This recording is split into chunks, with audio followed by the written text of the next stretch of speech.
spastically infatuated with the in-between. The ups, the downs, the curves and the rounds. I'll bring it to your city or your hometown. I'll go back in time when the feeling was fine. When funkin' was legal and it wasn't a crime. Party people lined up and down the way. A bigger celebration than your birthday. Funkin' up the neighborhood. I felt the fool cause the funkin' was good. Funk you in the city, funk you up in the woods. Funkin' up the neighborhood. Funkin' up the neighborhood. I felt the fool cause the funkin' was good. Funk you in the city, funk you up in the woods. Funkin' up the neighborhood.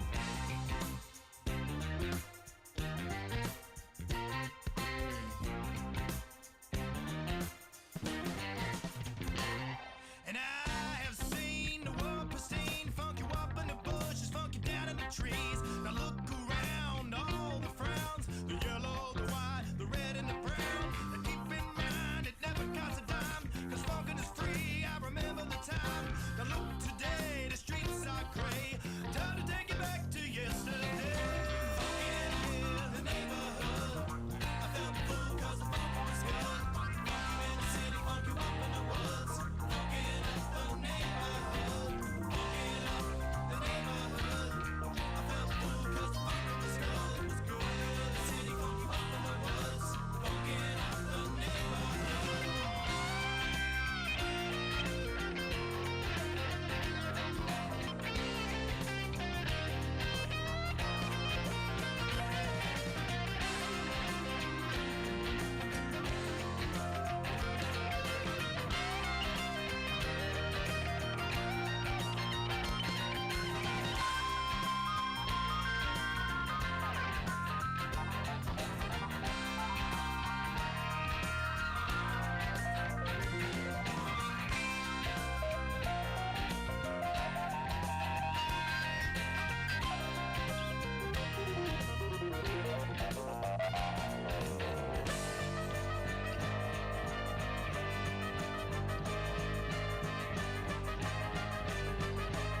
in the city, funk you up in the woods. Funkin' up the neighborhood.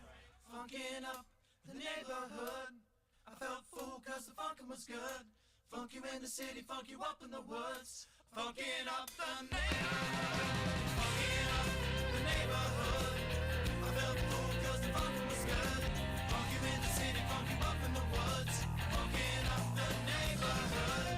Funkin' up the neighborhood. I felt full cause the funkin' was good. Funk you in the city, funk you up in the woods. Funkin' up the neighborhood.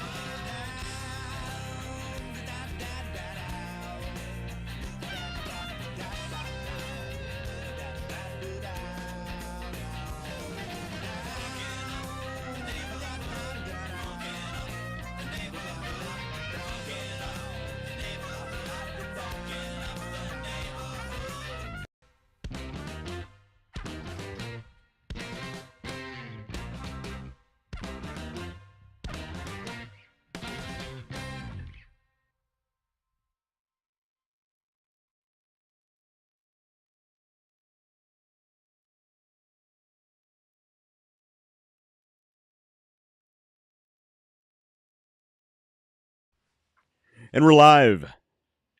And we are. Welcome to the Underdog Journey. I'm Wes. This guy is David. And we're joining you on a very special Friday evening broadcast. Friday. It's already Friday. We haven't done a Friday show. You ain't got nothing to do. I'm not sure we've ever done a Friday show. We've done Thursday I don't shows. think we have. We've done Tuesday shows. Yeah, we've done some other days of the week, but a Friday. I mean, happy weekend, everybody. Happy weekend. What the hell are you doing listening to us? Yeah. Well, I mean, I guess I would say, well, your life must be boring, but here we are sitting in front of cameras. So Devin Ross says it is the best Friday ever. He used a question mark, but I think he meant an exclamation point. So yeah, well, absolutely. It's just a typo. Absolutely. I get it. Oh, there's a slip of a finger. Yeah. That's what my dog is sitting here looking at me through the windows like, you got any treats in there for me, Joe? Yeah. Okay, Yeah. so So on the taste, okay, we got a real quick diversion over here. The apple bacon, man. Right? The apple bacon treats. She is insane about them. Absolutely insane about them. So if you guys, when they come out, they're not out yet for purchase, but when they come out, you got to go back online, buy your 4th or 5th bag of the peanut butter dog treats, and then buy yourself a bag of the apple bacon and do a taste test with your dog. Open the bag, let the dog smell the peanut butter. Open the bag, let the dog smell the apple bacon. And the dog's gonna go after the apple bacon like crazy. Yeah, the peanut butter smell amazing. These they smell like cookies. They smell amazing. They do. But the apple bacon, they do smell. I mean, exactly. But like the apple bacon, yeah, I told you, dogs go nuts for those. Yeah, it is. She does go bananas over the cookies. Let's see if I can adjust this here a little bit. So I'm working on the recipe just a little bit, so it's not quite perfected just yet.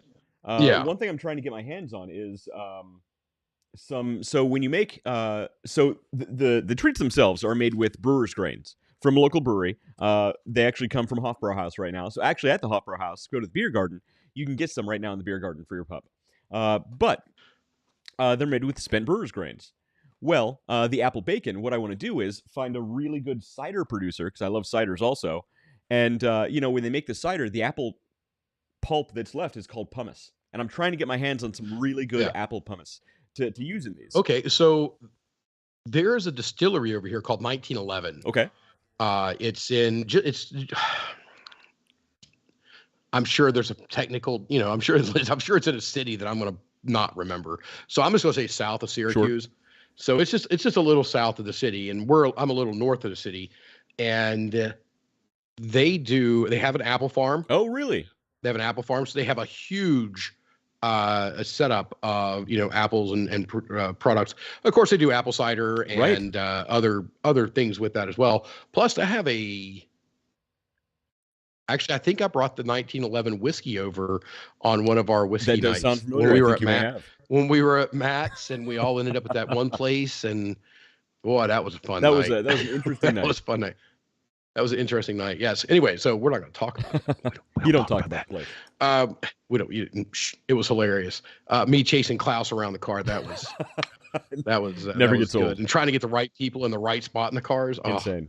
It was crazy. Anyway, but yeah, they do a lot of stuff over here. So let's reach out to them, because it's not terribly far away. Right. Exactly. And yeah, we can try. I mean, it's something that they should be familiar with anyway. And I know they have some. I know there were some dogs walking around. It's not really super pet friendly, but they don't mind having dogs and stuff come to place, which is always nice. Yeah, that's awesome. So maybe we can reach out to them. 1911, if you're watching. Well, we know you are. So hit us up. Was Taco Bell involved? Taco Bell is always involved, Evan. We've got some great stories for Taco Bell. I don't know if we told some Taco Bell stories. Yeah. We've had dual Ubers in Taco Bell, because one of them got to just seeing how we're continuing with our intro log here. We have been thrown out of an Uber in the parking lot, or in the drive-through line, and then we had to stand there and wait to get another Uber. Yeah, we told the story last week. Yeah. Oh, was it? It was like I remember just telling somebody the story, and I was like, I don't remember who I was talking to. Must have been everybody out there. Oh, it was a great time though. World. Yeah, no, it's so we have had some Taco Bell instances as well. Yeah, and we have sat in that line for a long time. David and West are the taste testers. No, the puppy dogs. The puppy dogs are the taste testers. West has admitted to having a couple. I've tasted them. Wait, that sounded Matt weird. Harmon last week ate one while he was sitting there. So well, you can eat them. I mean, they're safe for humans to eat. There's nothing weird in them. But they don't have sugar and all this like salt and stuff like that like human food has. So it's not going to be super palatable. It's going to be very bland. They smell amazing though, which is why the dogs love them. Yeah. So honestly, no, they do. They do smell amazing. I honestly recommend. I know this is self-serving, but honestly, everybody should go out and buy it like one bag. Just try it, and I promise you, your dog is going to go bonkers for these things. Don't buy one bag. Buy 10. Or buy 10 bags. Save yourself the time. Buy 10 bags. Devin Ross says he'll take. You are going to go. Say self-serving for you or not, it is a great product. Yeah. So that is that. So I'm actually talking to a couple retailers right now, trying to get in some retail locations. More details on that to come. Oh, I'm in a couple excellent. places right now, though. Like I said, at Beer Garden at Hofbrauhaus Columbus. You can go there and get some for Yep. your dog. Also, Yep. Perfect pour, right? a local place, Perfect Pour Beverage Company. They carry my dog treats Yep. as well, and that's where I picked Very up cool. this week's beer. Because I can't walk in there to check on the dog treats and then not buy beer, of course. So this is from Listerman Brewing Company, well, and this is Smorty. It is a s'mores stout, a s'mores pastry stout. okay. All right. So that would be along the lines of the Kitco. Okay. Yeah. There's not a lot of head on that beer. No, not a lot of head, but it is super tasty. This is good stuff. Super tasty. Okay. So would you like to call the fine people at Listerman's and ask them why they didn't give me very good head? Is that this is what David does? I will inadvertently never asks ever waitresses inappropriate things live without that realizing down. it. I absolutely will never live that down, and I don't deserve to live that down, so it's okay. So terrible head, West. terrible. Sorry, Dad. Yeah. He can't give. Nope, Never no, mind. We're just going to move walk on. away. We're going to walk on. Moving on to that. So I've got a nice little bottle of the Wes Henderson Blackened here, but we all know that we're pretty good fan of the Tin Cup line. Yeah, Tin Cup is it's really underrated.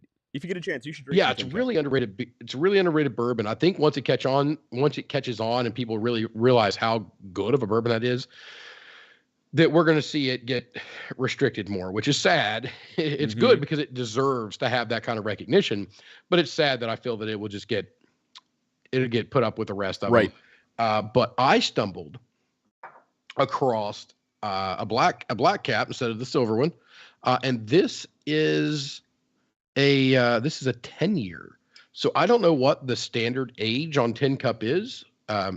6 years, 8 years. I don't know how long it is, but this is a 10-year. And so I'm excited to give this a try, and I might do it tonight. I don't know. Oh, man. I ate a lot of dinner. You had a big dinner. I did. I made hibachi chicken, and that always goes well. And so, yeah, Fat Dave ate a lot. That sounds awesome, though. Yeah, it really was. But yeah, I can't. I'll probably crack this open here after a while and dig into it. So that was the first one up. We'll dig through the rest of them as the night goes. Got any news that we're allowed to talk about? You know what? No real news. There was something pretty cool I found though. So last week we were talking about. Well, every week we kind of talk about AI because I bring it up and I know you hate it.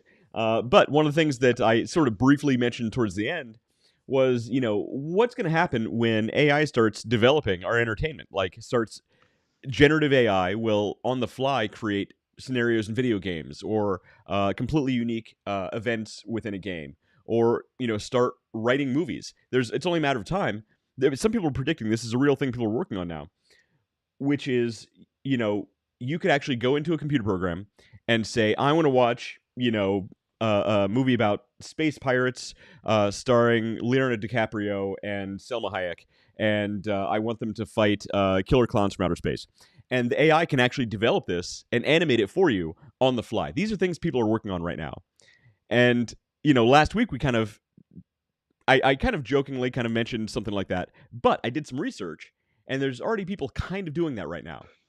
So right now, there is actually, and I'll show it here now. Are we gonna watch something? Are we gonna watch something that you dream up here right now? No, not that I dreamed up. This is something somebody else dreamed up. Okay. But I'm gonna, right. So I'm gonna talk about it briefly. So there's a project called Nothing Forever, and what it is it is a completely AI generated sitcom that runs 24 hours a day, and it streams live all the time on Twitch. So we actually used to stream to Twitch, but it actually started back in December of 2002 until it was suspended in February of 2023 for, I guess, some of the humor that the AI generated was homophobic and transphobic. So they actually suspended the account. And then I think they then worked on the AI a little bit and relaunched it. So it's actually been going since March 8th, and it's still going now. And it's basically, it's sort of a Seinfeld-like sitcom that's just always going, and it's always completely generated by AI. Now, remember, this is AI driven, so it's not actually very funny, but it's strangely hypnotizing. I'm going to bring this up and show you. Okay, I was like, hopefully you have this queued. We can take a look because Are you already bored? Are you already bored me talking about it? This is that we're driving by the car crash and we have to rubberneck and we have to see what this looks like. No, the animation's terrible. You got to remember that. National Brotherhood of Frustrated Musicians conspiring against us.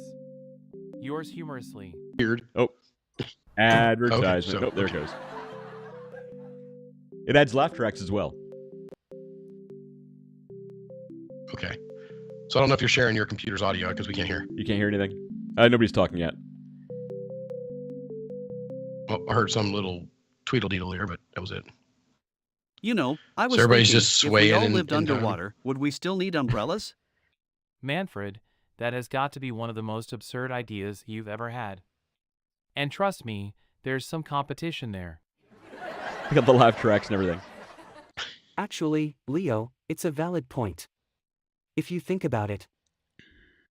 Okay. We'd still need some. So it's not representative of to shield 2023 us because debris or something. You know, these people would be dancing. Exactly. Well, now remember, the thing is, Nick this is gets all me. AI generated, so the animation's terrible. Also, because just it's still early imagine how stages of this whole fashionable thing. underwater umbrellas could be. Animation's generated by AI. Well, now the you're just voices reaching are for AI. straws. The writing is AI. No humans are involved in this right now at all. Speaking of fashion trends, Kelly here is trying out a new look. Fashion trends. I heard the word fashion trends. It looks like the world's most uncomfortable couch. Hey guys, check this out. This outfit will definitely make me the talk of the town. See, it's terrible, right? More like the talk of Whoville. Very funny. At least I'm trying something new. All right, so let's move on. The point is, we're all like, yeah, okay. The point is, so it's people, doing it. There are people doing it. There are people actually. Nice. It's not good right now, but imagine in a few years when they have time to like perfect this stuff, and actually can try and make it somewhat funny. Like, it's on the way. I mean, do these people like go to a job during the day? Do you watch them individually? Do you, what do you? Oh, the the thing. Now I'm curious about. Now I'm involved in the show. So that's why it's strangely hypnotizing, right? Because when they programmed the AI, the chatbots that control each one of the characters, and we'll say chatbots, not AI, because that's what they are. They're chatbots. When they wrote the chatbots, they gave them distinct personalities, preferences to do different things. And you've seen these weird like memes online where one chatbot will start talking to another chatbot, and before long it's just gibberish, just back and forth, back and forth. That's what this show is. It's literally one chatbot talking to another chatbot, and all the scenarios are completely generated on the fly by these bots. It's nuts. Right now it's terrible, but imagine that in like 5 years when they actually like can make it good. Yeah. Hey, you hear that, writers out there in wherever the La La ones Land striking right now? Probably best time to stop striking. Yeah, right now might be the time to start kissing someone's ass. Actually, so John Calendar says he's here for all the inappropriate comments. So John, you're right on time. But no, so no, he's not. He's late because we've already went through the head comments. John, you missed it. You missed it.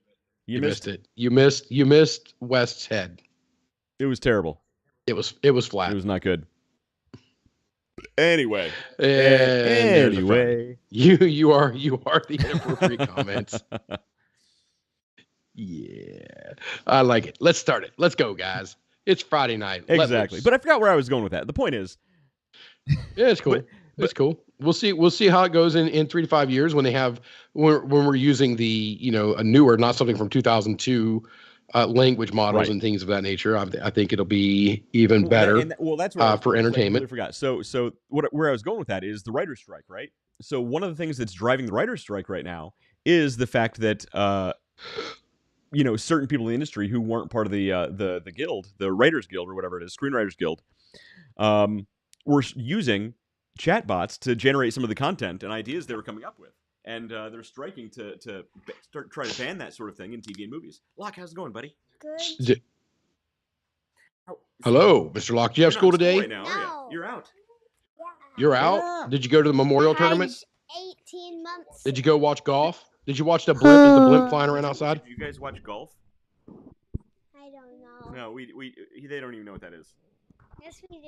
You know what golf is? How do you know what golf is? Hey, don't hit your dad. Yeah, that's what I keep It's telling not him. nice. This is the mean one here. She kicks. Oh, I bet. She looks like a knees and elbows. Close combat. Hey guys. So what did you guys do today? What'd you guys do today? Eat bananas. You ate bananas? You played in the pool, didn't you? Well, how was the pool? Yeah, good. Yeah, pretty good. And tomorrow, where are you guys going? But are you gonna knock stuff over? Splash pad, I think. You're gonna go to the splash pad. No, not tomorrow. The day after tomorrow. Oh, day after tomorrow, we're going to the splash pad. Oh, okay. With our friends. With your friends, it'll be pretty fun, you guys. It'll be fun. I'm coaching football, so I'll be doing a flag football game on Sunday. David coaches football? While you're at the splash pad. Isn't that crazy? Pretty fun, you guys. Catherine, okay. Show him. Oh yeah, what do you got, Catherine? Show him what you got. Yeah, Catherine doesn't have her ears on today. She has a new clipboard with squishmallows on it. She is Squishmallows. Oh, sweet mother of God! Do not let her get into Squishmallows. Oh, you're screwed, dude. You're screwed. I've got. I mean, if there's anything less than 30, I'd be shocked up there in that girl's room. I believe it. It just 30 freaking Squishmallows. Okay, you guys. Oh, it's brutal. It's brutal. Go upstairs, you guys. Okay. See you later. Have a great night. See you, kiddos. Oh, okay. Go upstairs and get your ice cream. Yeah. Now we're turning it off. All right. Yeah. Dad's out and the kids are in. Let's go. They're plotting. These two, I bet, are the ones that are like, "What do you want to do today?" And then she's all like, "Well, we do every day. Try to take over the world." Catherine, you're gonna knock over my drink, sweetie. Hey, no, get out of here. No, go. I can see the Squishmallows. Go. You hear the evil laugh? She knows what she's doing. Oh, I hear it. Yeah, she was creeping a little bit. Yeah. Yeah. They're creepy. Yeah, all right. I'll check behind the door when I go to bed tonight and be like, "Okay, we're clear." Yeah, they're creepy. All right. John Calendar says so. Now I'm a crew. That West is a crew fan. So he'll be at the Tame tonight. I think you mean the game. Is there a game tonight? I have no idea. My wife got tickets. No, he says West is a crew fan, so I will be Tame tonight. So he's not going to bash you much because apparently you're a fan of the crew. Got it. I was barely reading that. So for the viewers up there that don't know or out there that live, there was this whole thing about hashtag save the crew because they literally took the spot where the casino was supposed to be. So this was in the plans in Columbus for a long time to build the Crew's new stadium there. So in Ohio, gambling was illegal. Then we put on the ballot 4 casinos in very specific locations. And because Columbus back then wanted to have the new stadium for the little soccer team thing there that they have in the middle of downtown, right there where it's at now, which is where the casino was supposed to go, they blocked it and put it out on the west side where it's not doing the greatest. There's not a lot out there. Yeah, go figure. You put it in absolutely one of the worst parts of town as far as to get out of, and they threatened the city that it was actually placed in wasn't in Columbus, and they threatened to not connect sewer and water to it to get the tax revenue. So even though it's not on the city of Columbus property, they threatened to not give them sewer and water services unless they took over and got the tax revenue from the casino. So it's a whole shifty, and every person involved should go to jail. There's so much. But more importantly, the crew said, if you don't build us a new stadium, we're leaving somewhere else. So there was all these signs over that was all hashtag save the crew. Actually, a lot of hardcore crew fans were saying leave town because they hated the owner. Because the owner he's basically an organized crime thug. He's a very entitled, terrible person, and he doesn't watch this, so I don't have to be worried about being held for liable. But in your opinion, of course, right? But in my humble opinion, he totally should have lost that, and they should have left town. They'd be much better. No, I think they should have left town because we could really use a good sports team in Columbus. Well, yeah. Well, we should get something to do with sports in Columbus. That's what we should do. We've got the Buckeyes there. Let's get a professional sports team. Actually, I probably this is going to get me in trouble. I probably would be into football if I didn't live in a college football town. Ohio State fans are insane. They are. We are the best. So here I am in central New York, and so how the kids all line up and they do the little hand smack thing. No. We don't do that little fake handshake. Good game, good game, good game. We get our hands in, and we get one kid goes 1, 2, 3, and then one shouts out OH, and the other one shout out IO. So all the parents on the sideline going, "Oh dear Lord, we got one of them." One of those. There, yeah. Ohio State fans and he's training all of us to be all our kids to be Ohio State crazy. fans. They're mentally disturbed. Yes, yes, we are guilty as charged, Your Honor. Oh, okay. So I was telling you a few weeks ago, I'd started watching Star Trek Next Gen, right? I got sidetracked. I got sidetracked. I bought the entire, I think it's 9 seasons. 9 seasons of Night Court. Ooh, yeah, Night Court. Yes. That was a Night good one. Court. And it holds up. That show is amazing right now. Well, so they rebooted it. Or not a reboot. Yeah, I haven't seen any of the reboot stuff. Like the Yeah, I haven't seen any of the next gen Night Court, the next generation. I don't imagine it's going to stick around for very much longer. So I haven't heard super great things about it. Yeah, I haven't watched it, but I'll peek in on it because Dan Fielding's in it, I believe, the guy who plays Dan. Yeah, Fielding he is. I did see some stuff about it. Yeah, John Larroquette. Yep. Yeah. So Dale Wyden says Devin needs a splash pad in his yard. That's David. Man, you need glasses, Actually, bro. I do. I really, really do. I'm doing like 3 things over here. Had kind of a breakdown because the kids bumped something. Now Devin Ross says Devin does need a splash pad too. By the way, Devin Ross said Squishmallows can be a problem. Yes, they can. Oh dear Lord, Squishmallows, man! I'm telling you, I guarantee you there's at least 30 upstairs. And if the little girl, she's not feeling well, but if she heard me say that, she would give me the exact count right now because she knows. They keep track of it. And not only does she know, she knows what her friends have. Well, XYZ's got that. And I'll tell you, whatever overseas company invented those things is genius. They're swimming in the dough right now. Yeah.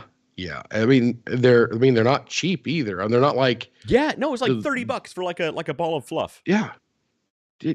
And Dale Wyden says infectious laugh. I think he's talking about my daughter. Yeah, that was good. Yeah, good. She's an evil little wonderful child. John Callender says Anthony Precourt. Yes, that was the guy's name. That must be the owner of the crew. Okay, that must be the owner of the crew. Okay, yeah. I would Circleville crew. What? Yeah, Circleville crew. Yeah, send them down to football. I send them down to Circleville. That's a great place. They need a sports team down in Circleville. What do they got down there? Pumpkins. That's it. They got a pumpkin festival. That's their claim to fame. Give them the crew, man. Help a neighboring place out. It's a perfect location for them. It's very close to nothing. And yeah. So David's a big football fan. It's true. Yeah, I'm not. I don't like soccer. So John thinks Night Court is on Prime or HBO right now. So that's worth looking at. That was a great show. It holds up. So like the new one. Yeah, I don't know. I haven't seen. I do know I hunted around for the old one, and finally, I like Vudu. For people who don't know, it's VUDU. So instead of subscription services, I would prefer myself to just buy it. Well, yeah. And I buy it, and I have it forever. I don't have to worry about it being taken off, and it's only on for this time or any of that. I can take it, I can download it, I can watch it. I'm going to do whatever I want with it, and it's mine. Yeah. So, that's what I want. We didn't even get into the fact that some media is being edited now. So certain books are being edited for political correctness. Certain TV shows and movies are having scenes removed on some streaming services. Yeah. So look. Yeah. It's a thing. Yeah, buy it on Vudu. You get what you bought. It's a thing. You don't get anything. George Lucas can't come in and edit the end of Star Wars again. You get Star Wars. Right. Yeah, exactly. When you bought it. When you bought that digital version of it, that's the one you get. Right. And when Forever Nothing comes out on DVD, maybe VHS, I'm going to pick that up because that's the AI-driven sitcom that we just watched. That was hilarious, by the way. Okay. You completely missed all the jokes. Oh, yeah. Well over your head. They've used that laugh track like 7 times in a little bit of time we watched it, so clearly it's funny. Right? AI doesn't quite understand where to add a laugh track. It's actually funny now they add a laugh track to things that aren't funny, though. That's actually what makes it kind of funny. Now I understand. So there's actually an evidence of them doing this back in the 90s where people would say things that aren't really funny, and then they put a laugh track. It was called Friends. But bum. Yeah, I never got into Friends. I was always a Seinfeld guy. I don't know. I if given the choice, I'd rather watch Seinfeld. I'm not the hugest. There goes a Squishmallow right now. She's not feeling well. Mommy went upstairs and got her a Squishmallow. She heard you talking about him. Dale Wyden says that Baby Girl says that Penny has 27 Squishmallows. Yeah, she's probably picked up. I know she's bought a couple of them here just recently. So unless you might have to revise those. Okay, throats down our throats. Oh, okay. I can't really comment without getting political on that. Yeah, we're gonna walk around Dale. that one. Well, not that we agree or disagree, but we don't want cancel. But Devin is not a fan of Friends, or he just doesn't like. Devin's not a fan of Friends. Wait a minute, we got to do a laugh track. We actually should get a laugh track soundtrack we can just play. Yeah, we should. I mean, if there was a guy who edited out the laugh track out of Friends. And basically edit out of the extra soundtracks to where it was just the dialogue, and it's rough to watch.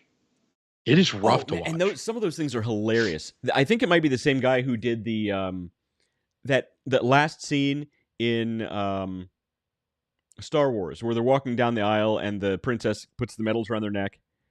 Have you seen that where they took out all the music and he takes the audio and they just added like footsteps out the and like guys coughing in the background? Yeah, and it's just Lord of mercy. That was hilarious. Yes. That was like one of the funniest things I'd ever seen. So funny. So I shared a thing today that had the Dementors on the train to Hogwarts, and it had a different music, a different soundtrack going to it. It's like music makes all the difference. And I don't know, it was like Wham or something that they were playing, but that's awesome. As you're watching it, you're just like, yeah, that really it really changes that the mood. Really, like, no really changes things up. Yeah, it's really funny. Yeah. Those things are awesome. I love that. Yeah, it is good stuff. I like the movie Forgetting Sarah Marshall, where he actually does the sounds and stuff for shows and whatnot. Yeah, and he's doing it for her show. What's that girl's? I can't remember her name, but anyway, and he starts playing. And we were talking about Seinfeld. He actually starts playing the Seinfeld rhythm. Are you doing a cleanse, David? By the way? No. Fat Dave ate a big dinner. That's what happened. And so I've got, just in case you're worried about me, I've got a bottle of Wes Henderson Black. Oh, it's my of course. Your blackened wristband. It's my wristband here. So, it helps when I'm playing guitar. It actually does. I didn't think much about it, and I grabbed them. I found them. I was like, I'll give it a try. And I really actually like it. But I got the Wes Henderson Blackened here. That's a limited edition one. Nice. And I'm hoping to get one more bottle. I want one more bottle of this. Actually, wait a minute. I think I've got one more bottle. I think John's got it. John, do you have David's bourbon? You're holding out on us, John. Yeah, John, do you still have that? And then I found a 10-year tin cup. So I think that's what we're going to go with. Yeah, so let's just go ahead and get that open. Let me know what you think about that. I love the little tin. I know. I have a whole collection. This one's really cool. Well, Matt has a whole collection. Well, yeah, he's drained most of my bottles. I need to go. Oh, well, I don't like this. It's got a plastic wrapper around it as well. There we go. There you go. Yeah, so you gotta. Don't make it harder for me to get to my bourbon. What's wrong with you? There we go. It's like they don't even know their audience. Yeah, what the frig? Fat fingers, man. I can't be doing this stuff. It's all that chicken you ate. It's all the chicken. It's all that chicken. So Fat Dave, that's me. I went and bought some kind of a superfood thing that is now going to be my breakfast, or not, no breakfast. I'm allowed to have breakfast now, but my lunches for the foreseeable future. And it's just all these superfood, super green, super beet, super, I don't know, whatever. It's all superfood. Okay. So next week, if I'm wearing a cape, that's all the super. Because apparently I'm just so what is it, like Huel? Is it the Cachava? Well, I did a search out, and it was a kind of a decision to make. I was thinking between Huel and Cachava, and then I found this stuff, and I can't even remember what the heck it is, but it apparently is better than either one of these two, and it addresses things like it helps with liver cleansing and all kinds of other stuff. Yeah, you need that especially after the show. Well, yeah, that, and I'm fat, so. You're healthy, David. I love this. I love that sound. So, my buddy Keith gave me this as a gift here. It's a blackened Yeti, and I'd never had a Yeti. I didn't really get interested into it.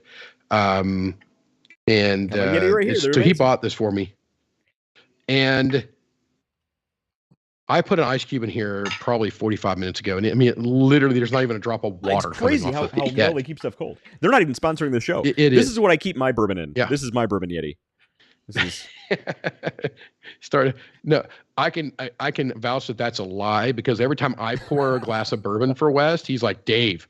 Well, you fill it to the rim. There's 2 fingers. It's not my hand that you have elephantiasis in your hands. This is, for those who don't know, this is actually me holding a 12-ounce can. This is what this looks like. This is me holding a 12-ounce exactly. can. That's probably enough to start with, Dave. Let's start with that. Oh, it does smell. Ooh, it does smell really good. All right, so far so good. I mean, and Tin Cup, again, we talked about it earlier. Tin Cup is a highly underrated bourbon. Yeah. It's very good. Right. Yeah. Inherently. So now we're gonna see what it looks like. What it looks like under the microscope. All right. Basically, not a microscope. I'm gonna drink it. His tastoscope. What do you got? Yeah, that is a delicious bourbon. That is a real delicious. Holy moly. I'm gonna track down a bottle of that. That's awesome. So remind me, if I get a bottle of that, I gotta hide it from Matt. That's the thing. It is good. So it brings a little more of that richness to it. Okay.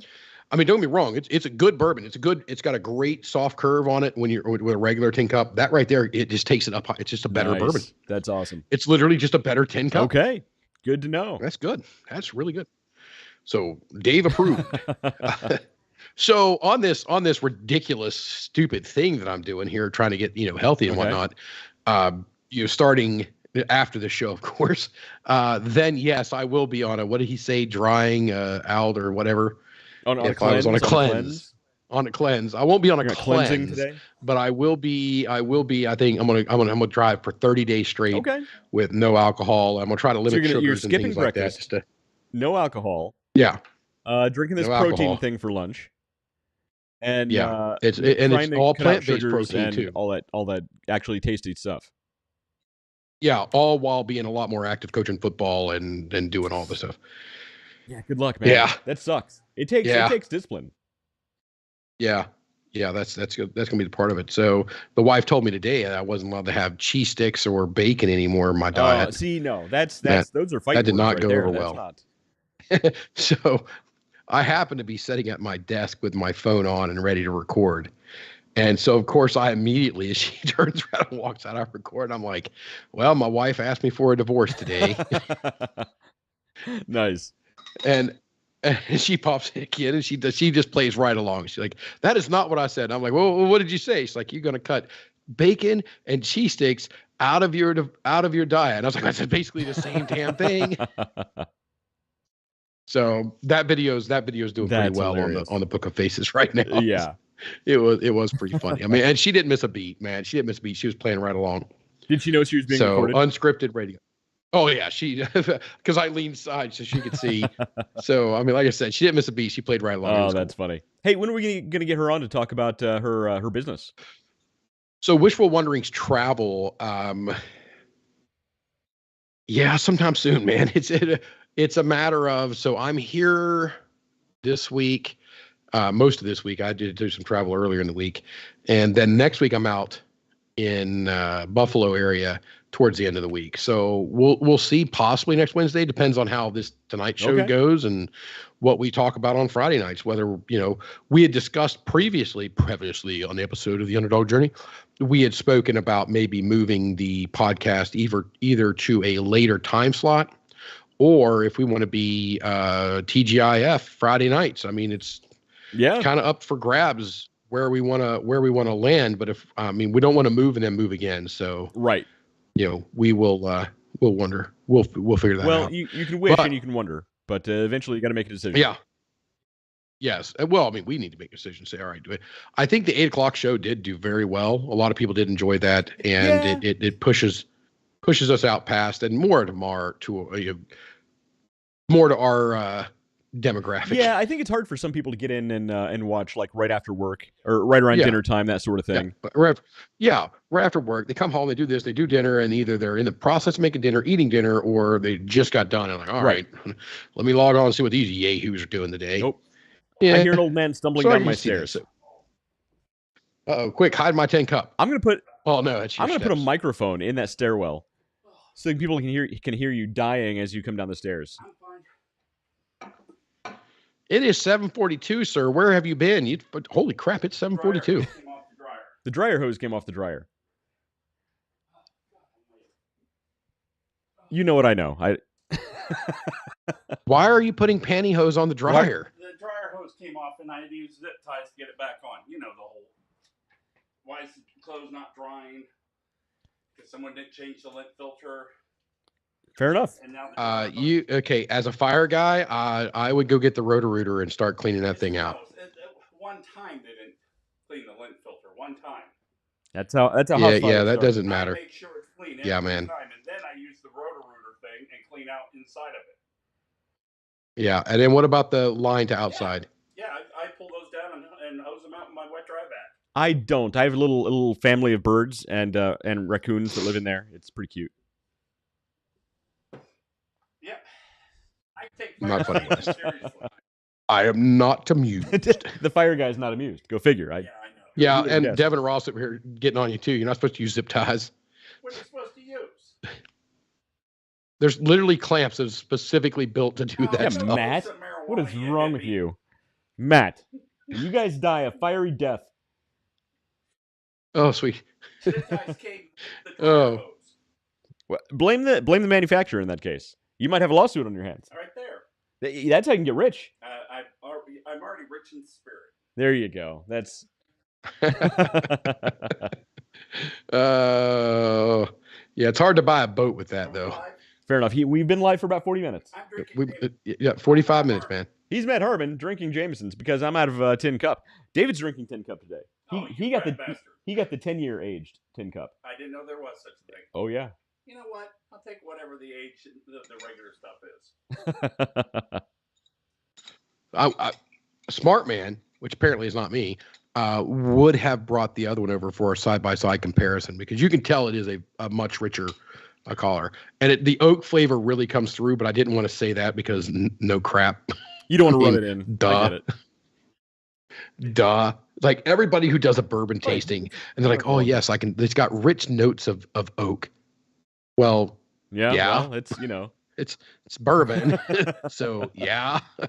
You would expect a little bit of oak. You said it's got key notes and undertones of iguana. Well, now that's going to be surprising. Now that's something to make note of. But if your macaroni and cheese tastes like pasta and cheese sauce, that's not a surprise. This beer has a rich taste of beer and a mild taste of alcohol. Man, this tastes awful. Yeah, it's got a beer. Oh, okay, all right. Uh-oh. Oh, it's wrong phone. It's over there. There's a beer, and I'll pull the information off of it, and I'll have it ready for next week. But I had it down the road the other day, and it's a coconut pineapple. That sounds good. So basically, it's a pina colada beer. How was it? And during the summer, it's like $13.50 a can. Mm-hmm. During the summer, here when I'm out by this pool, I'm gonna be drinking that beer. I'm gonna be drinking that beer. I'm gonna be floating around. I'm gonna put it in a coconut with a little umbrella and a curly straw. It was delicious. Absolutely delicious. That Dave's getting divorced. Oh, he already told me the story. Okay. We've already been through that. Where you at, man? You're behind the times, bro. That's what happens when you show up late. Yeah, I'm sorry. I'm so sorry. So the beer that I miss, and I don't think they even make it anymore. It was called Occulto. It was a lager, but it was aged with tequila staves. So it had like a really faint flavor of like tequila in the lager beer. And man, it was so good. It was amazing. I bought a bottle of tequila yesterday. Super refreshing. Tequila, you're a tequila guy now. Yeah, I mixed it with orange juice. I forgot I didn't have any maraschino cherry juice. I was trying to make it a tequila sunrise. That sounds terrible. Oh, they're delicious. No, tequila sunrise sounds good. Yeah, the tequila and orange juice sounds terrible. Yeah, that means you have a drinking problem. Yes. That means you. Hello, this is Welcome to the Underdog Journey. We're renaming ourselves the Pots and Kettles. Yeah. I don't have a drinking problem. I'm actually very good at it. Yeah, very good at it. Very good at it. Except for the next month. And I was on board a ship with. next week, I'm going to be like, I've got this here wheatgrass and lemon rind zest drink, and it's absolutely lovely and fulfilling in every way. And it's really good if you mix it with Colt 45. Can't have Colt 45. Works every time. So I served To with be a guy good. who had a drinking problem, and he would drink vanilla extract. Ooh. Was it vanilla or almond extract? Either way, it was an extract. No, it was orange extract. And because it's not 98% alcohol. Right. I mean, it's pure alcohol. So he'd take a sip of that and then drink and wash it down with Sprite. Okay. He went through a lot of orange extract. Where did you guys get that much vanilla and orange extract? He was in a position where he may or may not have been able to order it. Fair enough. Look. And they come in big bottles. They come in liters. Well, sure. You know, when you're out at sea, surrounded by seamen, you got to do what you got to do. I understand. There's a lot of semen. There were semen. So you extracted semen from what? There were semen. Anna Calendar says she has a drinking problem. So, Anna, thanks for breaking that tension. And John it's Calendar good. says We all like our 60% school of the time. teachers to openly admit that on the Yeah, internet. maybe that was not the best thing to admit online, Anna. Come We're going on. to call you out. Because John Calendar also Yeah. says 60% of the time. So 60% of the time it works. Every time. I get the reference. Every time. But Anna Calendar is married to John Calendar, who is such a treat. I can't imagine why she'd have drinking problems. It's true. John, you're a delight. He is a delight. So Del Wyden says some of us old people think Matt should have a lapel mic so we can hear what I he's know. saying. No. I No. thought about putting a mic No. right there, but then I changed my It's mind. dangerous. It's dangerous. We would have to hire somebody with one of those beep buttons and you just don't know. We love Matt, but sometimes he's a little unpredictable. Not unpredictable. That is correct. That is correct. It is very predictable, which is why you don't have a mic back there. Exactly. Anna Calendar says it's a song, goofballs. So let me repeat her. I'm gonna have a drinking problem. People say fill the glass up to the top. That's a people country say song I have a back in the drinking 90s. problem. I don't know that song. I just sound like a think song. Anna Calendar has a drinking problem. Sounds like a- Yeah. And now Okay. that Facebook picked that up on the captions, it's on the internet forever. You're welcome, Anna. Plus, Yeah, you're gonna start that'll work. sending things to You your got it. Facebook feed. Yeah, you can start getting ads for AA in your Facebook feed, Anna. AA and high quality tequila. So that bottle of tequila, was it the blue and white bottle? Did you buy the blue and white bottle of I got a tequila? bottle of Jose Cuervo, the gold. That is not Jose tequila. Cuervo. That is not tequila. So young me thought that was top shelf tequila, and I was wrong. Yeah. So Top very shelf wrong. tequila. I've had the really good stuff. He's right. There is an enormous difference. Yeah. Oh my Lord. So you drink the good stuff? I mean, I'm not a huge fan of tequila mainly because it makes me think of Jose Cuervo. But I've had a few of them here in the past 6 months or so. And I ordered one the other day and a single pour of it was like $65. Single pour of 65. I'm like, gee, Christmas, I could have had the Pappy 12 or Pappy 16 or something like that for that kind of money.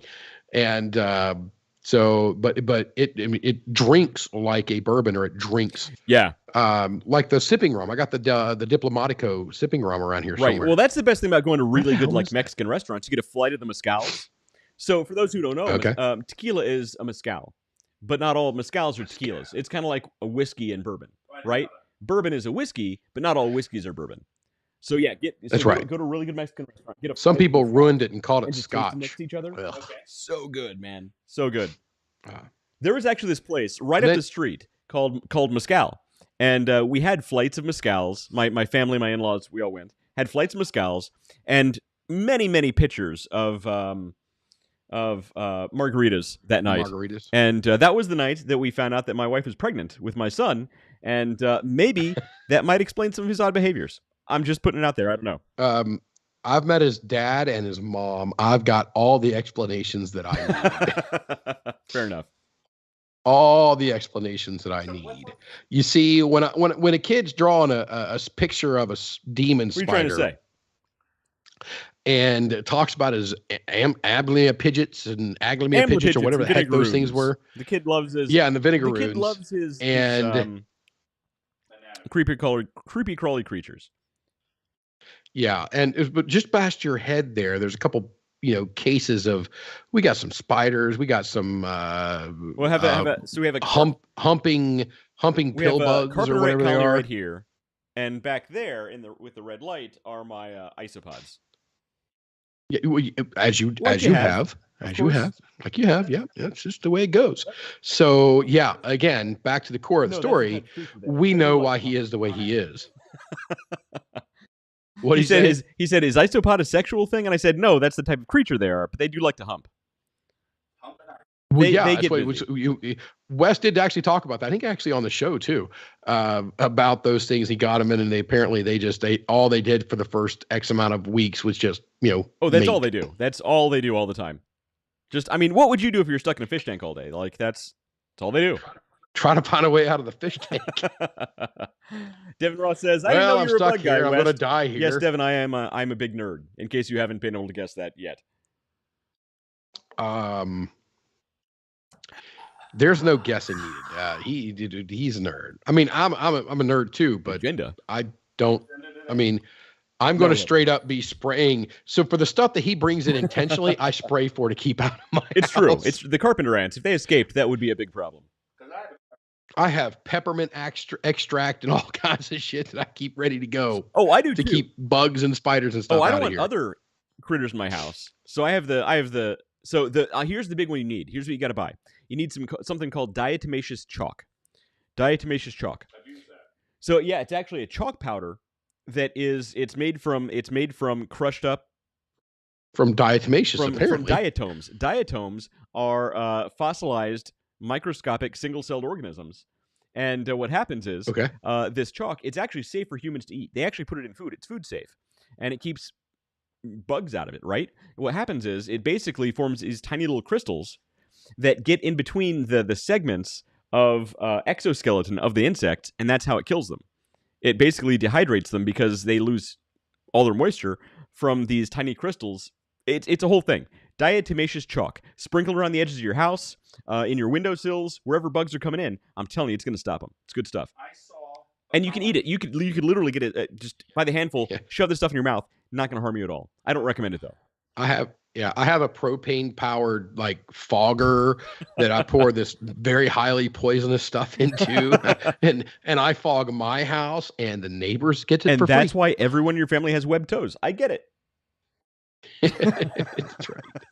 I saw yes or a colony of ants die as they're crying across that line. Yeah.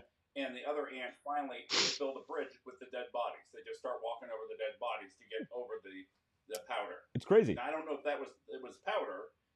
I don't know if that was diet. That was cocaine. They were all really buzzing. Yes. Those were not dead.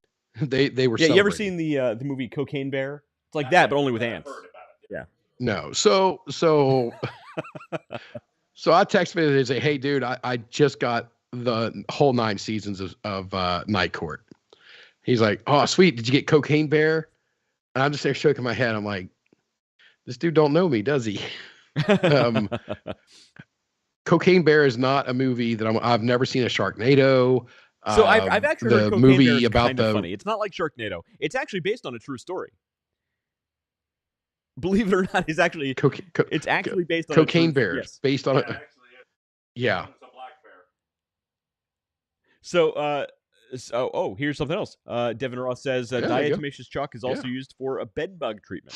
So that's here's my treatment for bed bugs: a match and some gasoline. I'm saying this to the fire guys. They love this type of comment. Yeah. It's probably what I'd do too. And this is I stay in hotels all the time, right? So that's my biggest fear about hotels. It's always a fear, and my wife is just as bad. So every place I go, my stuff stays in. It goes on a hard surface, and I go check the bed. And every time, Go in, I check it, take it, lick it, not lick Do it, not lift lick it it. up, check it out. Yeah, do not lick it. I do not lick it. But lift up the mattress and check. I mean, I'll literally get into this thing like I'm forensic analysis on this thing, and I check and make sure. So here's what I read once, and I hope this is true because I do it, and if it's not true, I look like an idiot.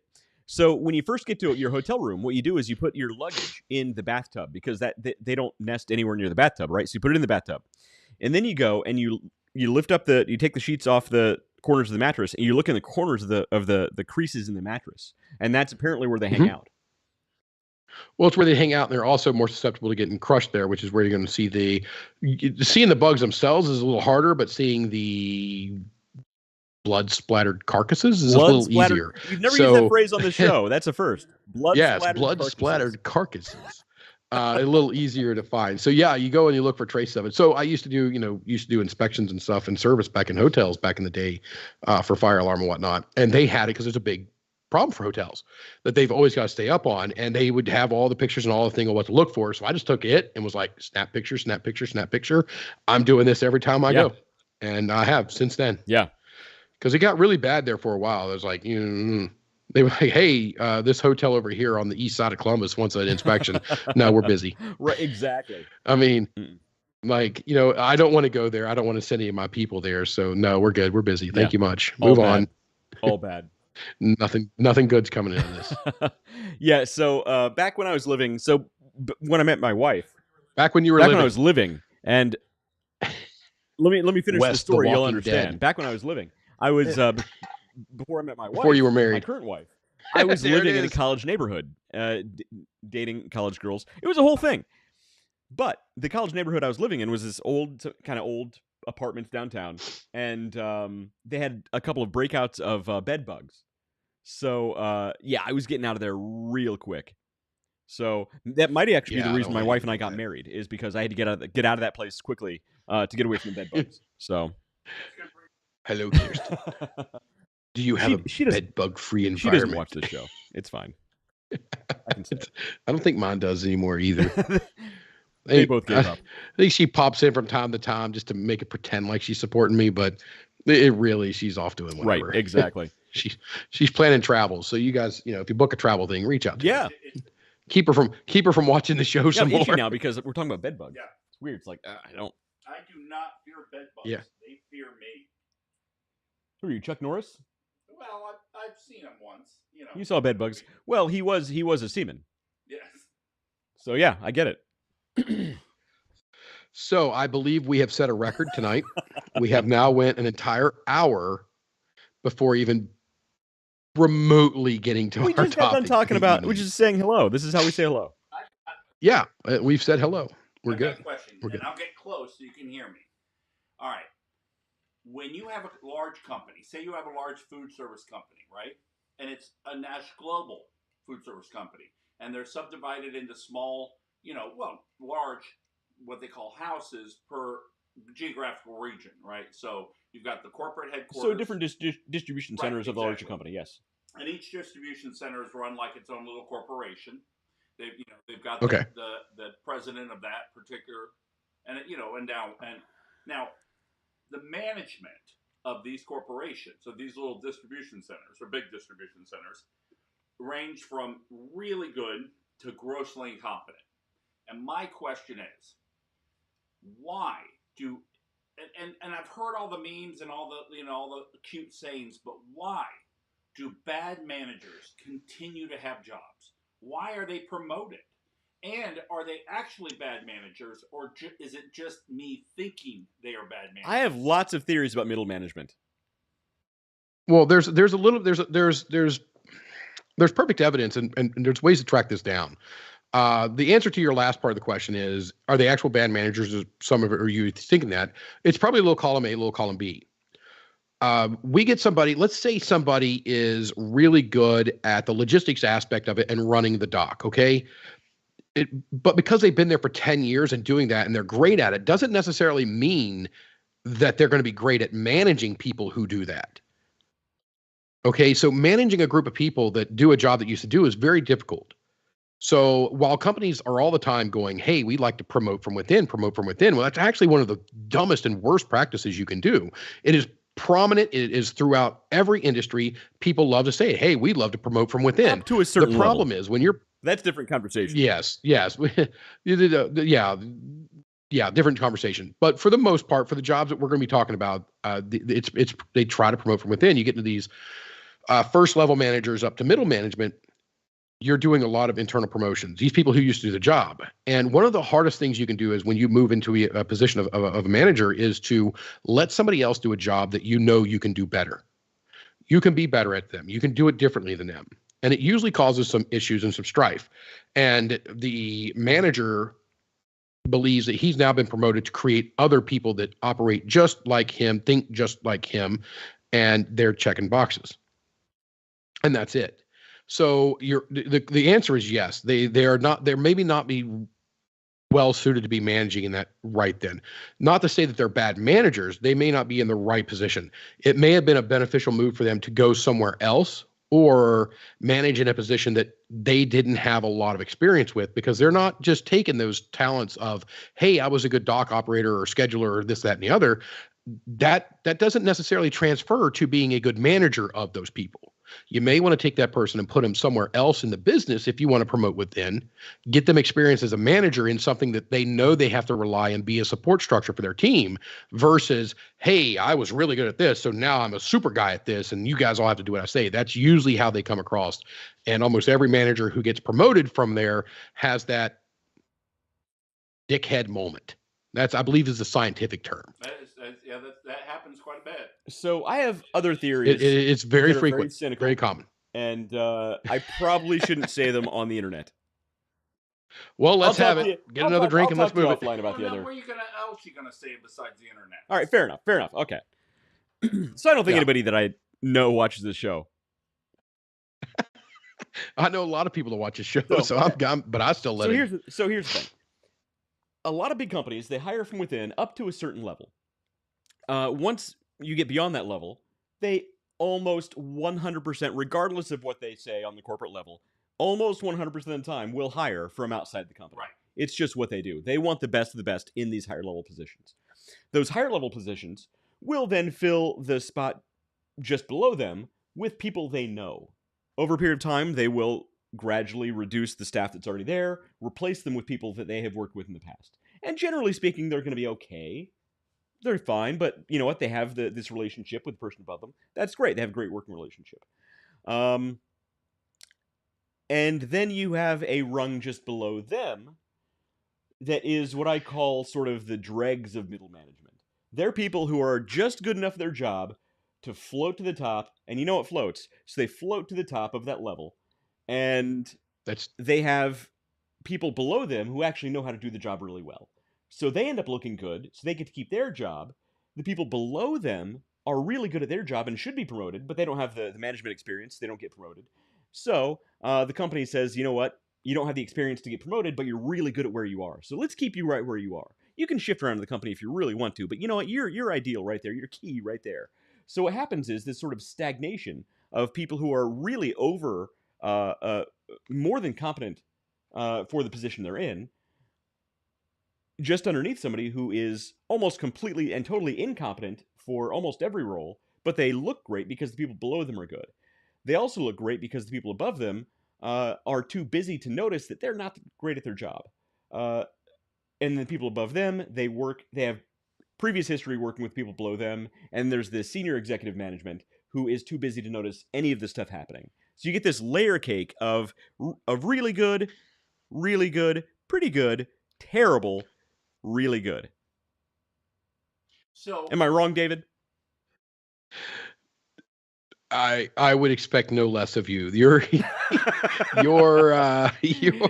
was that cynical enough conspiracy for the world? Theory way was in that life, cynical enough? Outlook on life. Yeah, your conspiracy theory outlook on life explains everything that is explained in that diagram. But you're not. It's not completely wrong. There's a lot of nepotism. There's a lot of things there. Again, I believe in getting the best person for the job, no matter what. If you get the right person for the job, you're going to succeed. Well, look, you go if you try to promote somebody who's not ready, or I know a scenario that's happening right now. I'm not going to say where or who, but there's a person I know that could run a division. Actually, two people that are running things that they really are not It's not what they can do. There are 2 other places that are completely different P&Ls that we could be looking at, and they would absolutely, if we let them run those, they would be amazing at that, and they would have a lot of success, as opposed to now it's stumbling and struggling from one issue to another, and on and on and on, because we've had people put in positions, or there are people that have been put in positions that don't necessarily, it doesn't fit them very well. Yeah, and look, it's not the way to all organizations, but you know what? I think we've all seen these sort of things happen. And what I just said was super cynical, but overall, it's unfortunately. But you did preface it by saying this is super cynical. Traps that happen at really big companies sometimes. Yep, it's really easy to fall in those traps. It's really easy to look at those and overlook those, and it also makes it easier to make those promotions and those backfills, because that's how long once you get to a company of a certain size, right? Which it should be a company any larger than 2 people. How long does it take you to backfill a position is a metric that you should be paying attention to. And sometimes you just do get plain and simple nepotism, filling positions with terrible other people. There's a certain local ice cream company that kept getting into trouble a few years ago, and it turned out that all the people who were causing all the trouble were the cousin or the brother-in-law or something along those lines of the owner of the company. Yeah, I mean, is this a female owner? This is a I love the product, but there are a lot of people who won't eat the product now because of certain contaminations. Yeah. Did they close? They closed that one up in Powell. They closed a lot of locations. Right, it's gone. Yeah, they closed. I'm not a fan of that person. That person is I was not a fan of that company. That person is 100% fake. They had great. Here's the thing. Oh man, we can do an entire case study of the branding and marketing, because the branding and marketing made it look like this person was all homegrown and all this stuff is done right out of this person's kitchen, and it's all it's all organic growth because it's such a great product. It's from this just little housemaker. No. This person was a shark.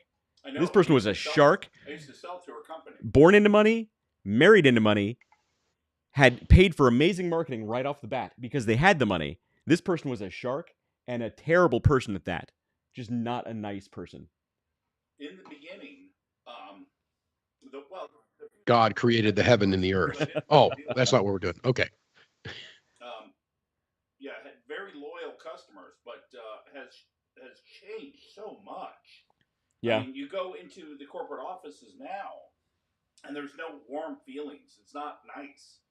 It's what do you want? Right. You walk in, and they like, what do you want? And there's 3 people working the reception desk. Yeah. And it's very aggressive. It's a shame. We don't have that problem at Underdog Plus. At Underdog Plus, this is actually a homegrown company run by a family that I find to be really heartwarming and wonderful. Even though tolerable. The daughter does have kind of an evil laugh, but try the Underdog Bones. You can get these at Perfect Pour Beverage Company in Dublin, Ohio, or the Hofbrau House, Columbus, in their beer garden. So, yeah. So, John, while you're watching, John and Anna, Calendar, while you're watching, I know you guys basically live at the Hofbrau House. Take your dog to the beer garden and get some Underdog Bones because I haven't sent you any of these yet, and you need to try them. So they are available there. Yeah, give them a shot. So we actually sent some treats out to. I should tag her. Now she sent the pictures of her puppy dogs. Not right? to me. Wow, that sounds wildly wrong. She sent you pictures of her puppies. The puppy dog. She didn't send me any pictures. What the heck is her name?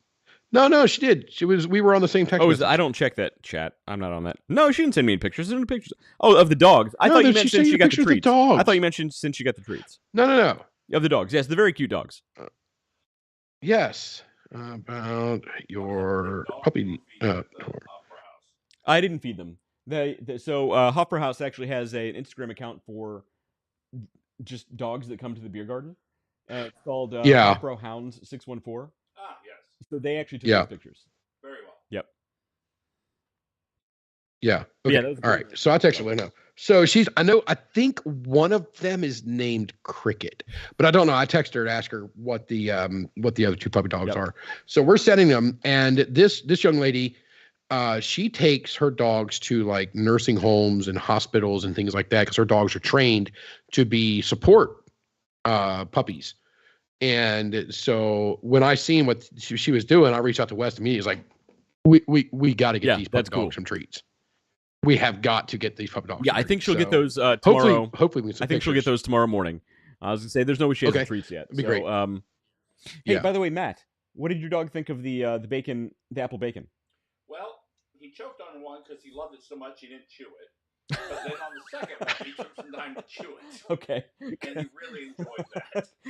I should put a warning label on these things. Okay, good to know. Yeah. Lilo took one without trying to chew it too.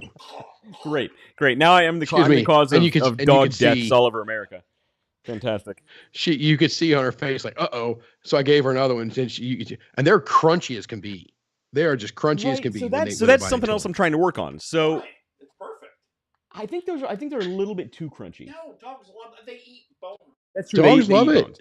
Well, so here's why I'm thinking that though, because the peanut butter bones, they're crunchy, but they're a little bit softer. The texture's a little different because of all the oils in the peanut butter. Right. Well, there's no peanut butter in the apple sense. bacon. They don't have the same. So I'm thinking of changing the amount of coconut oil I put in them to make them a little bit more soft. When they're to bring them up a bit. Okay. Some plaque off the teeth, which is a good thing. Oh, well, that's true. That's a good point. And you really, really want that. So I really like the crunchiness of them.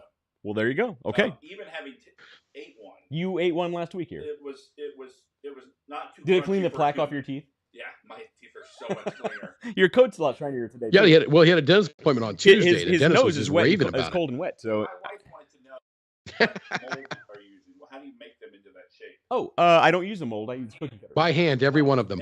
You cookie cut? I cookie cut them. Yes. So there's actually a process that I go through. So I cookie cut all of them. I also afterward there's a process to go through to kind of smooth them out and make them a little nicer looking. The presentation's a little nicer. So the funny thing is, there are other people making these same kind of products, but mine, if you compare them side by side, mine are actually better. They look better, they smell better, they taste better. I made sure of this. Now I just got to make sure everybody in the world knows. So I have a whole process. These things are super time consuming to make. Okay. I have plans to scale. I can do this at scale. My plan is once I sell 1,000 of these bags, that's going to pay for a bigger oven that I can use to actually bake these things at a larger scale. I'm going to build some things up to actually make these things in much, much larger batches than I do now. But yeah, right now, all of them are made with these two little hands, these two little carny hands in my kitchen right upstairs. Well, you have incredible dexterity because your hands are so small. It's true. I'm like a child from the third world working in a factory somewhere. That was sad, but it's true. Yeah, really exciting. You could be making some tennis shoes for a well-named company. Exactly. Based on the West Coast. No comment. I got all kinds of comments, but I'll keep them to myself. Stamp from it. Yes, that's it. All right, let's see here. Do we have a response? Okay, all right. So, we do have the names. So Dory was that red bone coonhound, 8-year-old puppy dog. They're all puppies. I don't care if the dog is 40 years old. The dog's a puppy dog. Okay, it's a puppy. Cricket. Yeah, I did get it right. German short-haired pointer. Old. And has Addison's disease, but doesn't let that stop her. Okay, so I think that's Cricket. So that's definitely the red bone right there. So that's Dory. Good boy. It's a cute dog. And then we have, let's see here. Llewellyn setter. Yeah, that's the setter right there. So that's London. So that's the London puppy dog, 10 months old. And cute dog. Yeah. You say that she uses these as sort of therapy dogs in hospitals. Yeah, like therapy dogs in hospitals that's and stuff. Awesome. And when I seen one of her posts that she'd put up there about where she's going, that's why I was like, all right, Wes, we've got to hook this. We got to hook these puppy dogs up with some treats. Yeah, definitely. These are really great pictures too. So these are great dogs. Yeah, I'm looking forward to hearing what she thinks. Yeah, I'm looking forward to seeing some pictures of the puppy dogs with the treats because they're happy dogs already. So I can just imagine that they're just going to be that much happier when they're eating some delicious, very healthy dog treats. So that's one of the things I'm going to start doing soon is actually making. So the pipe channel that I had, and I still have it, but I haven't made content on there in a really long time. Yeah, I'm going to get back on that. I really did like watching that. I'm going to start making similar content for Underdog Plus on the YouTube channel for that, talking about the health benefits of this and that, and why these treats are better than the ones you buy from the stores. Because honestly, every one of you out there watching and listening, most of you have dogs. I know you do. Go look at the back of your dog treat bags packaging, and look at the chemicals that are in there. I promise you, most of them you won't be able to pronounce the chemicals that are in there. There are preservatives and colorings and flavorings, and you'll see beef byproducts or meat byproducts. You know what that means? Oh dear Lord, we're going down that road again. Yeah, exactly. All bad stuff. All bad stuff. Yeah. But so to take us on a not a sidetrack, but a backtrack, the food thing that I got, the little meal replacement thing that I got, that's its biggest thing is there's literally on the back of it, everything in plain English. There's nothing you can't pronounce, and it's all there. Yeah, and that's important. And the percentages of everything that's in it. Oh man, I mean, even something as simple as like milk bones. I mean, and there's a reason why you can go to the store and get a 12-pound bag of milk bones for $3. It's because first of all, they're made overseas in a factory that you've never seen or heard of before, filled with chemicals that there's no way you find any of that stuff in nature. There is bad. Here's something. So I shouldn't mention the brand name, but you know the little dog treat that looks like a little hot dog wrapped in a little like a pig in a blanket. Yes. You know those things. You know those things are almost chemically identical to pencil erasers. I used to really enjoy pencil erasers when I was a kid. Yeah, that explains a lot. I don't eat them as much anymore. But no, you can actually use one of them as I've done this. I'm gonna make a video. Well, it's an unacquired taste. You can actually use them as pencil erasers. You can actually erase pencil with these things. The chemically almost identical. That's really interesting. Yeah, go. So I know you have some. So you have some dog treats at home for Charlie. Yeah. Go home. Not my treats. The store brand treats. The gross one. Look at the chemicals on the back. All right, I will. Do it. And another thing you're going to see on a lot of these, especially the other homemade brand that you're going to see, one of the main fillers that you're going to see on them is wheat flour, corn flour, or rice flour, which is all terrible. That processed flour, it's not even good for people, let alone dogs.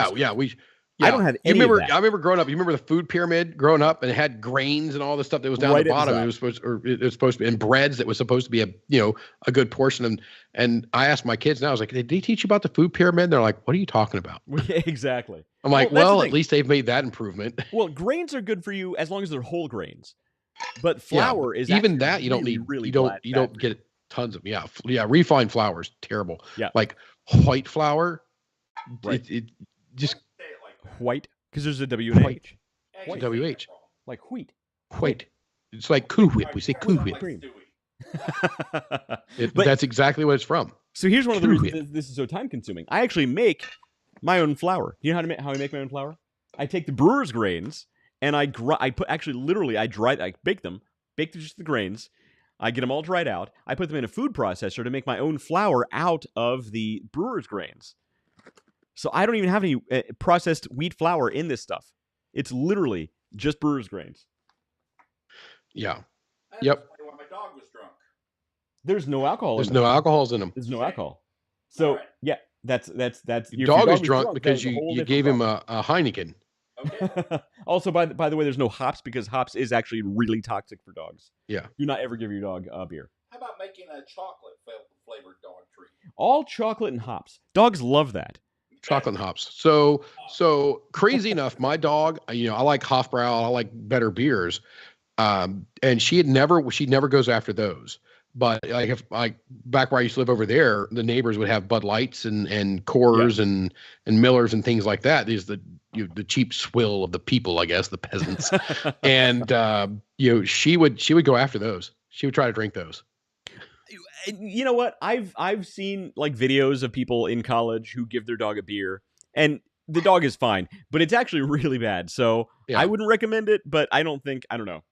I do know a guy who has a Saint Bernard who every day when he gets home, he cracks a beer for him and he pours a beer for his dog. That's pretty funny. It's terrible for the dog.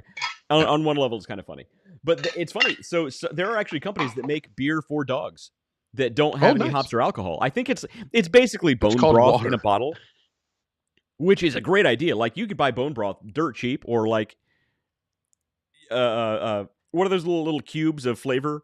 Like meat flavor? Bouillon. Bouillon. That's probably what they do. I'll bet these people put bouillon cubes just in water, and they can this stuff, and they sell it as a dog beer, and they mark the price up 100%. You're 1200%. shooting low, buddy. You're shooting low. If you're only marking up 100%, you're missing out on you're leaving money on the table. That's why I'm a bad businessman. 110%, and people would pay for it. Exactly. Have a clever picture. Well, speaking of the photographer, how's your business going? I have a business proposal I need to talk to you about afterwards. Okay. Well, we're almost an hour and 20 minutes in and haven't talked about anything to do. We might have to skip today's topic, David.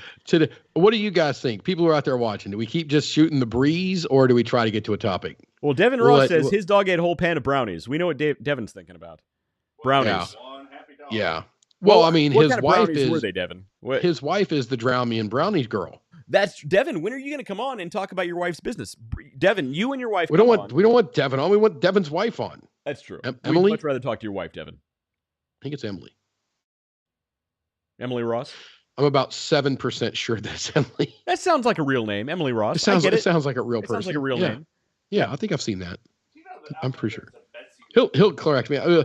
We'll find out here when the lag catches up and he comments. Yeah, exactly. There is a lag in the comments, but no, Emily Ross. I know you're watching. Come on, we'll come on the show. We'll actually talk to you about your business and get you going. Oh yeah, Emily. Yeah, we got it. There it is. Yeah. So I'd love to talk about brownies as long as she can come on and give us samples. I think that'd be that's where. Well, I don't approve of this because I'm not there.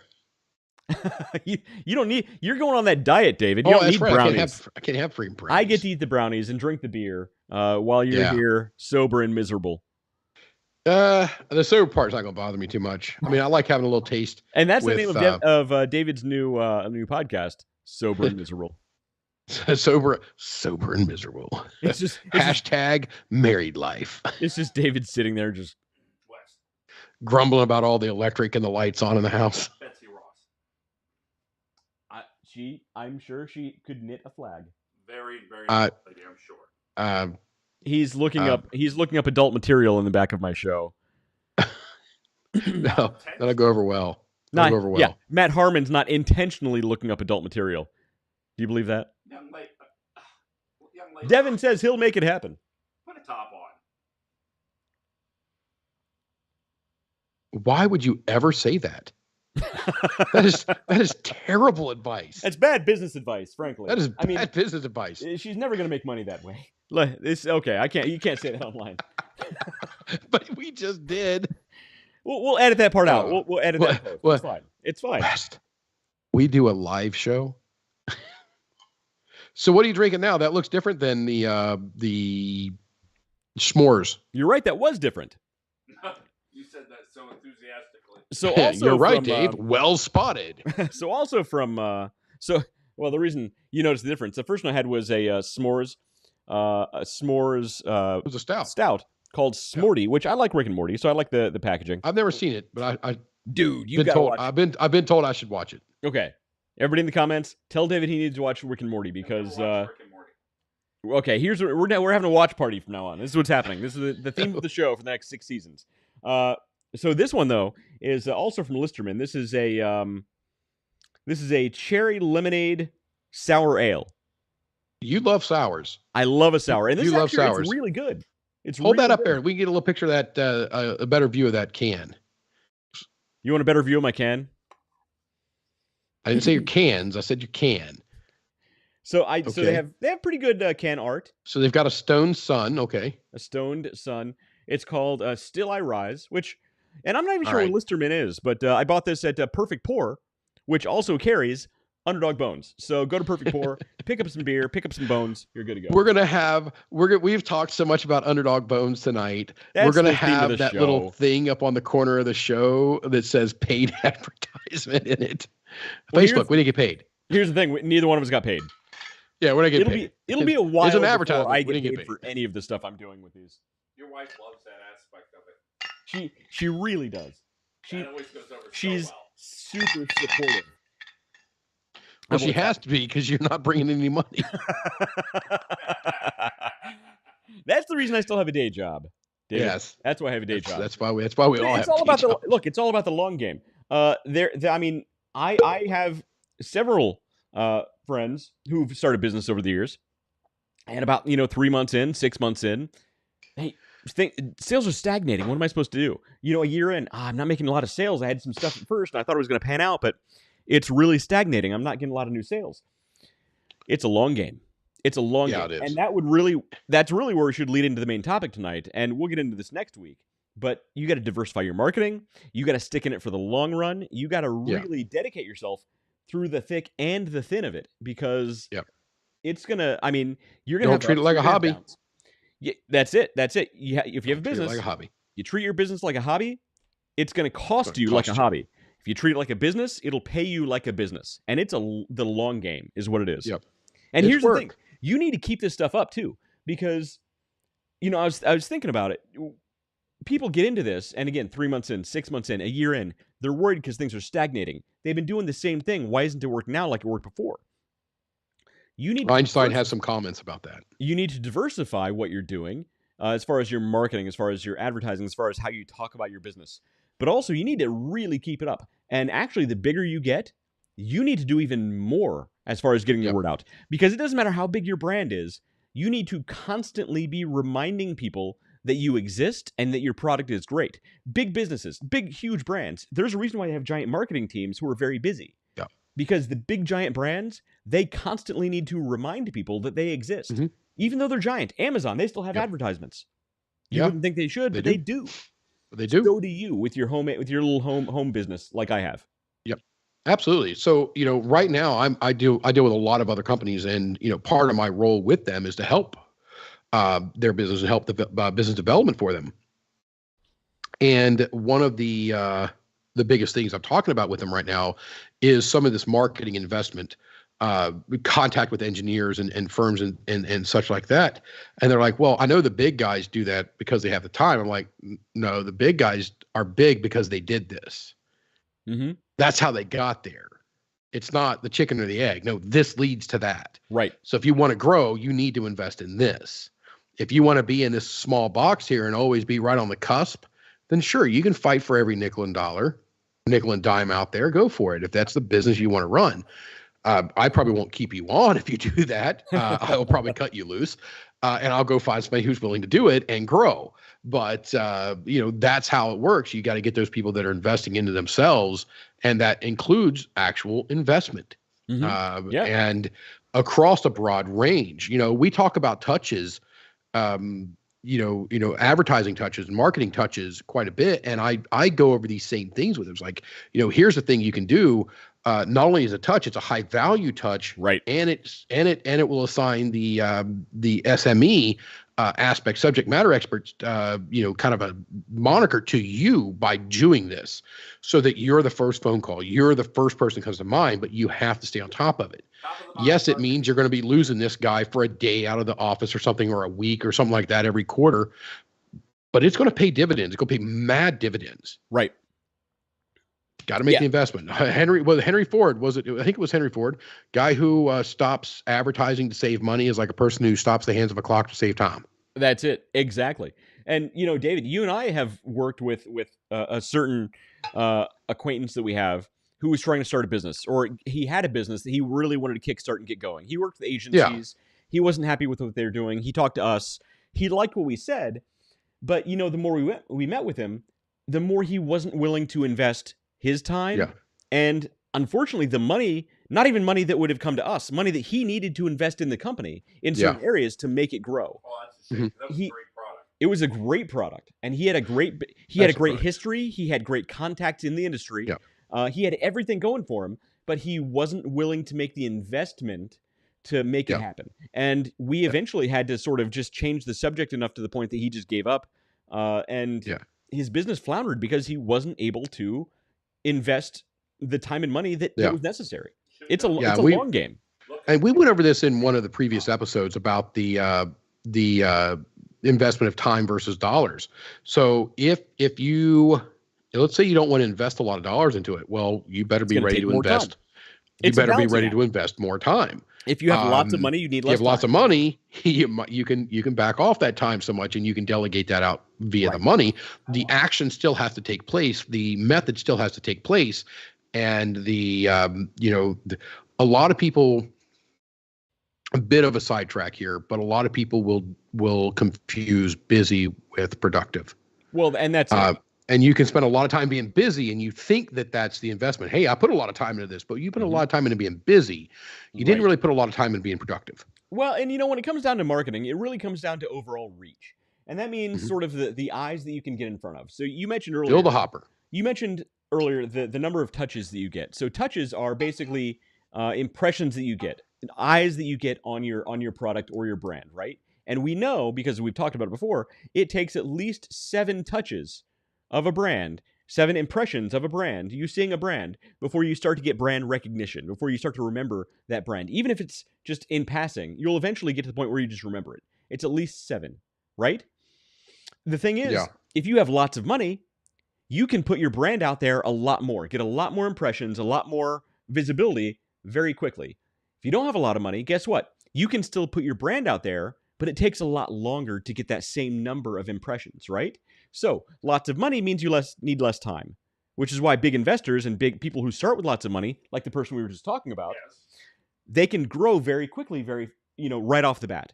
People who are, starting from their home, Underdog Bones, Underdog Plus, not very much money invested. So guess what? I'm playing a long game to eventually get to that point. Right. And now, you don't die. Well, eventually we're all going to die. Right. I'm hoping I make some money before I die. That's the trick. That's the goal. That's the goal. Time is money, Devin Ross. Time is money. Hey, good eyes, by the way. Yeah. Time is, wow. You read that from way back there. Wow, you can't read it from right there. Okay, get glasses, West. I do need glasses, actually. I think I do. Oh man, time is money. Time is it. It's the only actual asset that we have, and that is what we base everything off of. So, is it worth my time to do this? It's worth my time. And that's why we say, when was the best time to plant a tree? 30 years ago. When was the second best time to plant a tree? Last night, because you plant it at night, you get a little moisture and a little bit better, but right now. Exactly. And that's the thing. So look, 30 years ago, guess what? You got lots of time. And here's the thing. Everybody we're talking to right now has plenty of time. Plenty of time. Look, David, we're not David, what you understand? David, what you understand? We're not spring chickens, right? You and I, we've lived full lives. If we lived seen a couple springs, yes. 1,000 years ago, we would have died of old age by now. Because we've been around the sun a couple of times. I'd have been petrified. Exactly.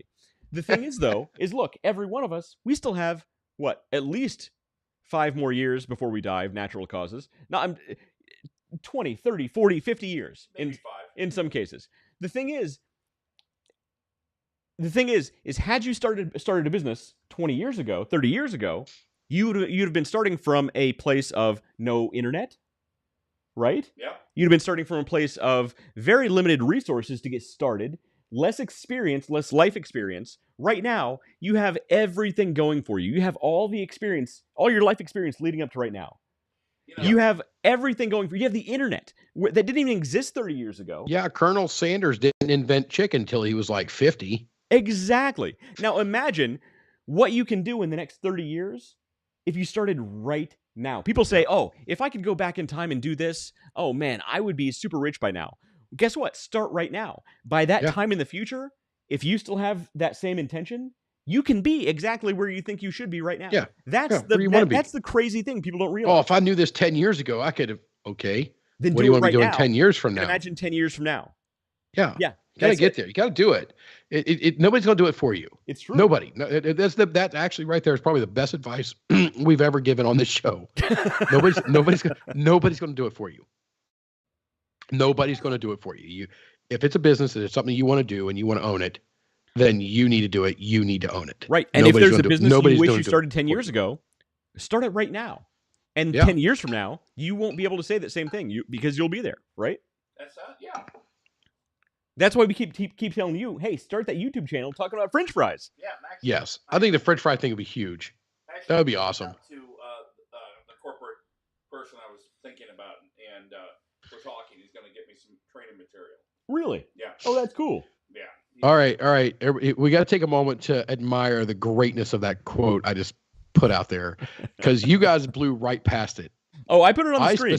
I specifically said it in that manner, just because I was like, this is really going to drive it home. And both of you clowns would just went right past it. Thank you, Devin, for acknowledging the greatness of that quote. Devin, you're giving David too much credit. He didn't actually mean it as to be ironic. Oh, I actually did mean it to be. He actually thought. No, here's the funny thing. David actually thinks Colonel Sanders invented chicken. Yes, that's what it is.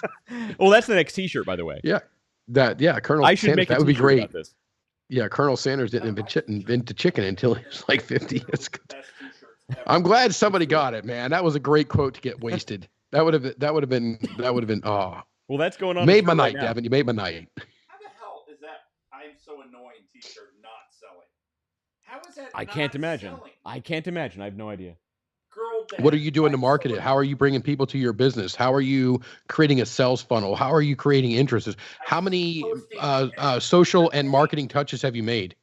I keep putting them on Dave's page. He does nothing with them. And he hasn't bought one yet either. Well, here's what you do. And you know what? Here's why I think it would do well. Buy a T-shirt. You start an OnlyFans page. You start an OnlyFans page where it's literally just you talking about French fries and wearing these T-shirts. Is that what OnlyFans is for? Not even a little bit. Okay. That's why it would do well. You'd be the only one. You'd be the only one on all of OnlyFans. I seen a commercial the other day that was, I think I talked about this, that OnlyFans, it was an OnlyFans commercial, and they were trying to advertise themselves as it had nothing to do with what their actual core was. Yeah, I remember when they first started, they tried to get away from that. Well, yeah, so okay. So no. You always claim you want to get away from that while investing heavily in it. I did lots of research on OnlyFans, and I don't know. Look, no, the thing is they actually started to be sort of a place where celebrities could go on and give exclusive content to their big fans, right? And eventually, people who couldn't make a living on stage decided they could make money doing that. Ceiling. Instead. I'll put it nicely. We call them ceiling experts. There you go. Okay, I won't say the comment. Anyway, OnlyFans became what it is now. And a few years ago, they actually tried. OnlyFans decided, okay, no more pornographic material on the site. They lost a lot of money, and then very quickly they said, "Well, we're going to pull that rule back a little bit." Yeah, and, we're gonna scale back this because seeing how it's actually what is keeping us in business. Right. So that thing we talked about with Devin beer will company. Be your only fan. Matt's OnlyFans. Something about puke or is that just like spitting out money? I can't see. It's puke laughing so hard I'm puking. Puke laughing crying. Okay, all right. I found out one of my nieces is on OnlyFans. Ooh, and, that's not good. Blood niece, one of these really good friends' daughters. You're trying to say you don't feel guilty about looking at it? It's getting creepy, Matt. Literally never looked at it. Okay. I was gonna say it's getting creepy. Yeah, this is not somebody I would want to see. I mean, she's absolutely beautiful, but I have changed her diapers. I got no interest. There's an OnlyFans page for that. Oh my God. Okay. What's wrong with you? What? All right. This is why we should have stopped the show 10 minutes ago. Sorry, Devin. Devin's like, no. Oh man. Oh. Devin, I'm sorry. I'm sorry you had to witness that. That's it's Matt's niece. What am I supposed to do? Exactly. He held my he you softball it in there, Matt. Yeah, he tossed you a soft one and you whacked it. No. There's OnlyFans for that too. There literally, I'm sure there is. I'm just gonna drink and not say anything for a while. Dead air. Dead air right now is our friend. Did you see that there was a Pornhub page where the Why are you saying that? That's going to transcribe. The guy shows up and actually does plumbing, and that's funny. Yeah, that's funny. Shows up. No porn. He just shows up and does what he says. A guy actually, he like just delivers a pizza. Right. He just does the plumbing. That's his thing. That's funny. He does really well. That's pretty funny. That okay. Well, all that's right. What I was saying about the OnlyFans. That's good stuff. Actually makes sense. See, I just said that same idea to you a minute ago without realizing it. See, I know So there is more content. There is more content than just smut on OnlyFans. So I don't think it's necessarily the channel for your potato Matt the potato head or whatever it is you're calling yourself. He's taking my advice. Your other business actually can do well over there, but I think YouTube is the format for you for your tater. Well, I'm not saying tater not world. do YouTube. You do both.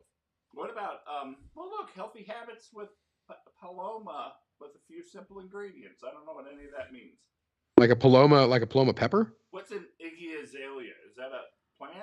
I think that's a type of. It is a plant. I think that's a type of flower. I've heard of Azalea. Oh nope, that's a person. All right, only what? An azalea is a person. Iggy Azalea is a type of flower. Yeah. Grown in South America. Right. And it will give you herpes. Oh no, it's Australian. It's an Australian rapper. Well, look, we were close. We were close. Huh. Why do I have a username and password?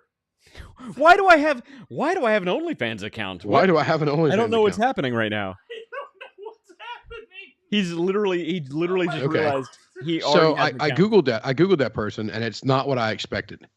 Okay. Apparently, that's an Iggy Azalea. Actually, I was picturing Iggy Pop.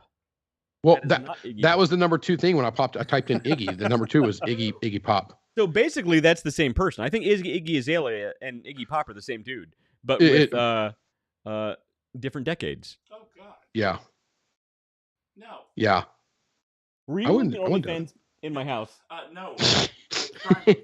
I don't like that. There's a Your lot- ISP is frowning upon you now.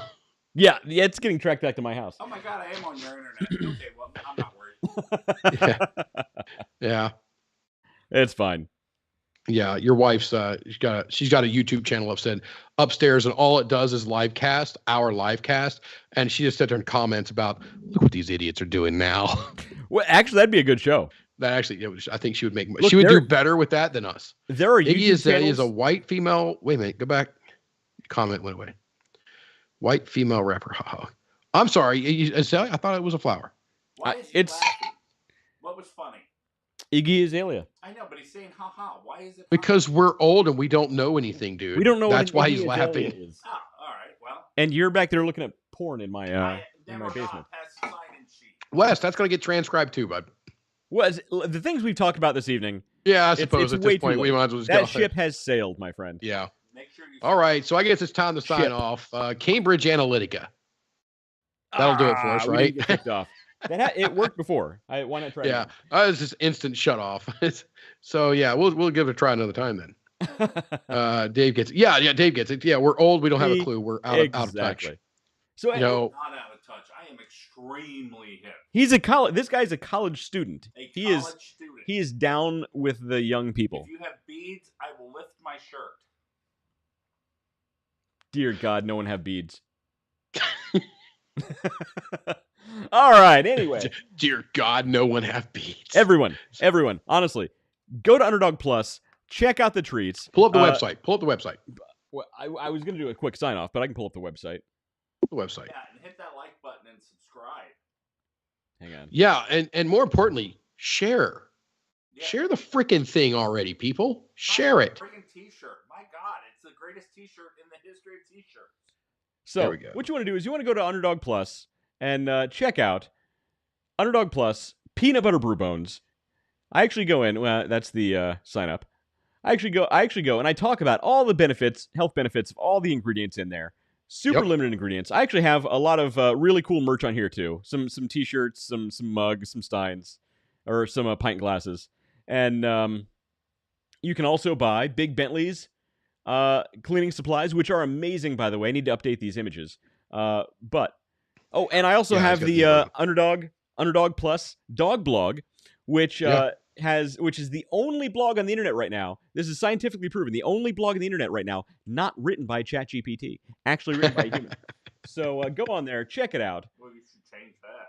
So hopefully soon we get the pictures. So right there on the far left, scroll down, right there on the left is the that's the Hofbrau. Yes, And then we got some This is we my got some Instagram, users, this is my yeah, Instagram and we got stuff some here. users submitted photos. So hopefully we'll have Dory Cricket in London on here soon so that we can get some pictures of them with their Underdog bones. Exactly. And if you sign up for the newsletter, which I haven't actually done a newsletter yet because I don't have a ton of subscribers yet, you'll get 10% off your first order. So 10% off your first order. Plus, remember, 20% of all of my profits go to local pet rescues. This is not here to make me money. This is not a big get-rich-quick scheme. Nobody's getting rich quick off any of this. This is literally to help local pet rescues. Literally. Why wouldn't you want to get rich in the process? Then you can help more rescues. Well, I want to get rich in the process, but it's going to take some time. It's going to take a while. Oh, for the love of God. I know. It's business. Yeah, right? It's a work in progress. But also, if you're looking for a fast buck, this is, a good, honest, sturdy foundation business is not for you. But at the very least, go on the website, check it out. Go on Instagram, look order up 10 bags. Go on Instagram, look up Underdog Plus. Go on Facebook, look up Underdog Plus. Just share some of our posts. Just put the name out there. That helps so much. You could go on Shark Tank. I could go on Shark Tank and not make a penny. But yeah, we're not going to. Yeah, no, that's a terrible idea. At least I'd go on. I was just reading something about Shark Tank the other day. Another tangent here. No, so the guy who created Ring doorbells actually went on Shark Tank. They declined him. He got one offer from one dude. He turned down the offer, left with nothing on Shark Tank. The guy who invented Ring doorbells. Yeah. Less than a year later, he sold it to Amazon for $1 billion. Yes. And then he came back on Shark Tank as one of the sharks. Really? Yeah. Oh, isn't that cool? Funny. That's a cool story. My daughter loves Shark Tank. That's a cool story. I never watched. I've seen a couple clips because we had lodge and we always did stuff on Friday nights, and I would come back home. When I come back home or before I would leave, they would have Shark Tank on or whatever. And so Friday nights was Shark Tank night for them, but I was always off doing lodge and stuff. You're a busy man, David. I am. So yeah, you can see I've got my apron right here. There you go. Yeah, you got it. You finally got it back. All right.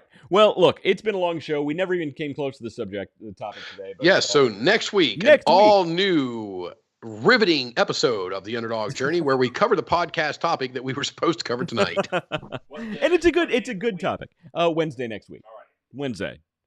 David, Wednesday. Next week? I'm good for Wednesday. I'm traveling. Oh wait, no, I got a football game. Hold on a second. Oh, it's on the other phone. We'll talk. Football now. We'll talk. Yeah, coach. I coach the foosball. So if we do it, it might be a little later in the night, but we'll do it on Wednesday.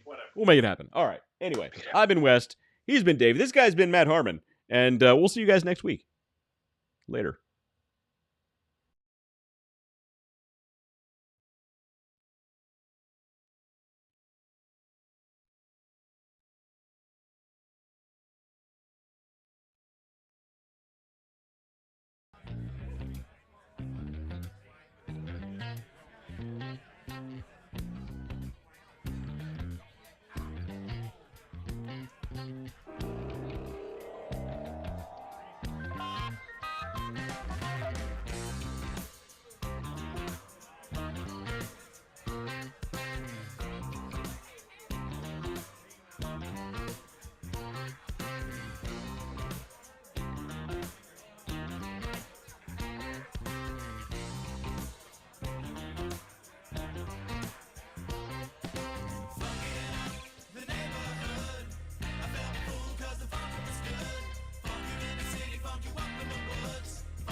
was good. Funk you in the city, funk you up in the woods. Funkin' up the neighborhood. Funkin' up the neighborhood. I felt full cause the funkin' was good. Funk you in the city, funk you up in the woods. Funkin' up the neighborhood.